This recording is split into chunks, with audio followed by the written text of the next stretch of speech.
cosmovisão tem relação com a polarização política atual do mundo? Como e em que sentido, se tem? Claro que tem, ó, absolutamente tem.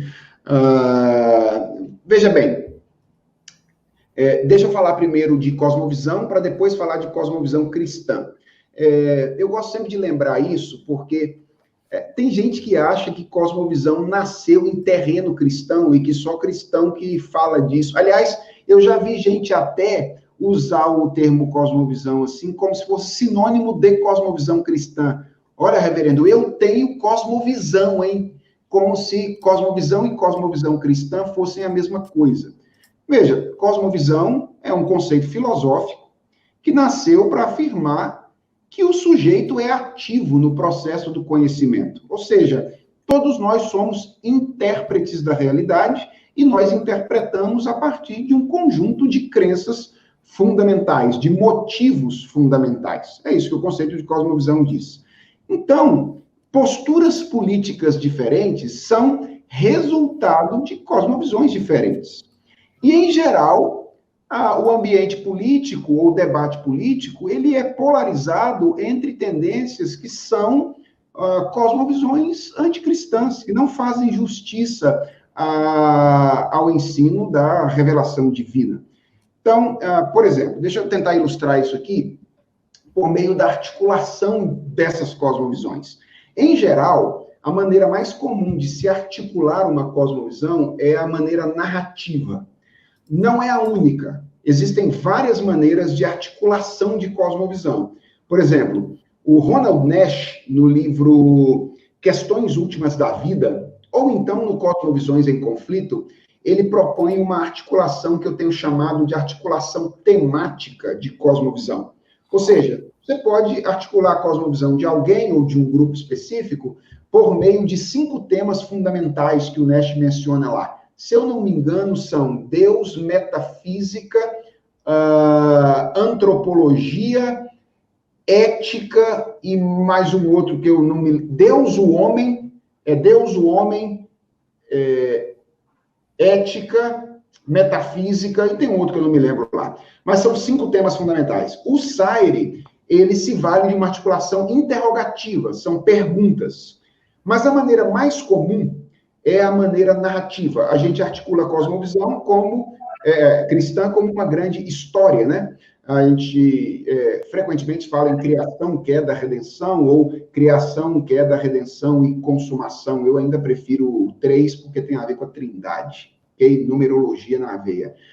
Então, eu ainda tenho articulado por meio dessa tríade básica, criação, queda e redenção. Uma coisa interessante que a gente precisa perceber é que quando a gente pensa assim nessa questão da história da redenção, a gente está falando de uma estrutura comum. Ou seja, a gente está falando de uma grande história com começo, meio e fim, na qual começo, meio e fim não tem a ver apenas com a dimensão temporal, mas tem a ver com a dimensão lógica. Começo tem a ver com origem e finalidade da realidade. Meio tem a ver com origem e natureza das distorções da realidade, e fim tem a ver com origem e natureza da solução para esses problemas. Então, quando a gente articula a cosmovisão cristã por meio dessa tríade de criação, que é de redenção, o que a gente está dizendo é cosmovisões podem ser articuladas por meio de uma história que tem como pilares fundamentais a ideia de que tudo tem uma origem e natureza, que a realidade na qual nós vivemos está desfigurada por alguma razão, distorcida por alguma razão, mas que essa realidade tem uma solução para esse desfiguramento ou para essas distorções particulares. Não é apenas a cosmovisão cristã que pode ser articulada dessa maneira. Outras cosmovisões, algumas mais tendentes a um espectro político de direita e outros de esquerda, também podem ser articulados dessa maneira. Por exemplo, pensa no positivismo, que a gente poderia tratar aqui como uma cosmovisão de matriz mais à direita do que à esquerda. O positivismo é uma cosmovisão. Ele diz que a realidade tem uma natureza fundamentalmente intelectual, que a razão pela qual existem distorções na realidade é que nós estamos num estágio de desenvolvimento intelectual inferior e que a solução para os problemas da realidade é o desenvolvimento científico e a superação desse estágio de desenvolvimento inferior em um processo de desenvolvimento intelectual. Agora, pensa no marxismo do outro lado. O marxismo é uma outra cosmovisão, antagônica à fé cristã.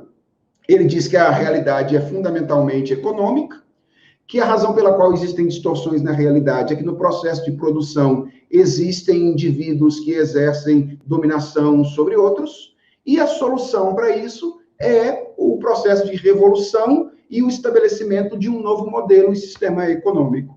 Veja, tanto positivismo de um lado quanto o marxismo de outro são absolutamente antagônicos à fé cristã, porque a fé cristã diz que a natureza, a realidade é fundamentalmente espiritual, que a razão pela qual existem problemas na realidade é a quebra ou a ruptura de uma relação, a relação criador-criatura, e a única solução para o restabelecimento dessa realidade é a restauração dessa relação por meio da cruz de Jesus Cristo. Isso é cristianismo. Positivismo e marxismo são visões de mundo antagônicas, rivais ao cristianismo ou à fé cristã. Então, alguém que está radicalmente no espectro político à direita ou à esquerda está, em algum nível, se valendo de contribuições de cosmovisões que são contrárias à fé cristã. E aí, veja, por exemplo, como a cosmovisão cristã, ela nos ajuda nisso. Por exemplo, se existe um elemento fundamental na cosmovisão cristã, é a doutrina da Trindade. A doutrina da Trindade é fundamental. Aliás, esse é o elemento no conceito cristão de Deus que o distingue de todos os outros teísmos que nós conhecemos. Em outros teísmos, ou Deus é uno, ou Deus é múltiplo. Apenas no cristianismo, a gente tem um Deus que é, ao mesmo tempo, uno e múltiplo. Pergunta, como é que isso interfere no nosso posicionamento político?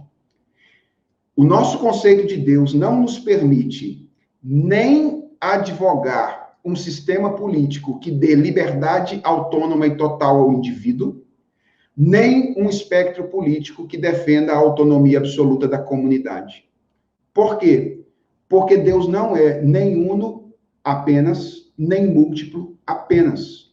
Deus é, ao mesmo tempo, uno e múltiplo. Isso significa que, na visão política cristã, tem que existir espaço de liberdade relativa para o sujeito individual e espaço de importância e de alguma autonomia relativa para a comunidade. Porque Deus é indivíduo e comunidade ao mesmo tempo. Então, percebe? Quando a gente não enxerga isso e não leva as últimas consequências à nossa visão de mundo, a gente fica escravizado a espectros políticos que não dizem respeito, que não coadunam com a fé cristã.